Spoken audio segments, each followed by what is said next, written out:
London 1700. The century is new, but the air still smells of ash.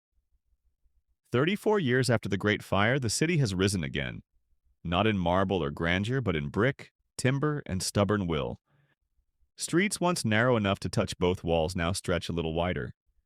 Houses no longer lean like drunkards over the cobbles.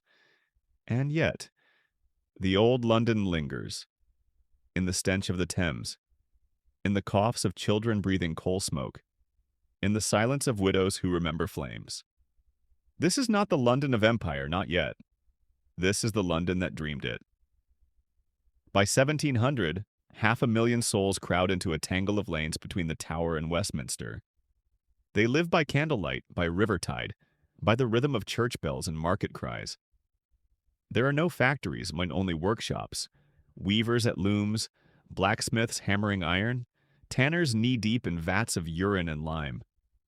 The air is thick with the smell of baking bread, rotting fish, and human waste dumped from chamber pots into the street below. And always, the river. The Thames is London's true spine. It brings grain from Kent, wool from Yorkshire, wine from France. It carries away the dead, the unwanted, the forgotten. On its banks, the East India Company unloads chests of pepper, indigo, and tea, treasures from lands most Londoners will never see. But already quietly, the machinery of empire turns. A merchant in a fine coat counts guineas minted from Jamaican sugar. A ship captain logs the sale of human cargo in his ledger. No fanfare, just profit wrapped in parchment. In the coffee houses of Exchange Alley, men speak of stock prices and distant ports.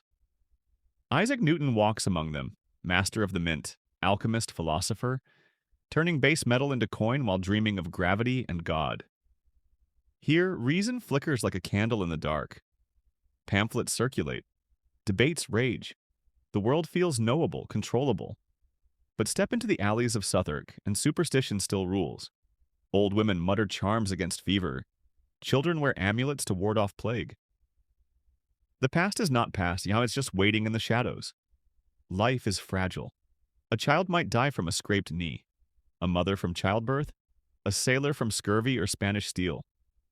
There are no hospitals and only charity wards where the poor go to die slowly. Churches bury dozens each week, yet people laugh. They sing in taverns. They barter eggs for candles. They name their newborns Hope, Grace, Mercy, as if willing light into the gloom. On Sundays they gather at St. Paul's. Christopher Wren's great dome still rising, scaffold clinging to its ribs like ivy. They pray for rain, for peace, for the king's health. But beneath the hymns another prayer hums. Make us greater. Make us last. Because London in 1700 is not content to survive. It hungers to rule. This is the quiet birth of an empire, not with cannons, but with ledgers. Not with conquest, but with calculation. The world has not yet come to London, but London is already reaching for the world.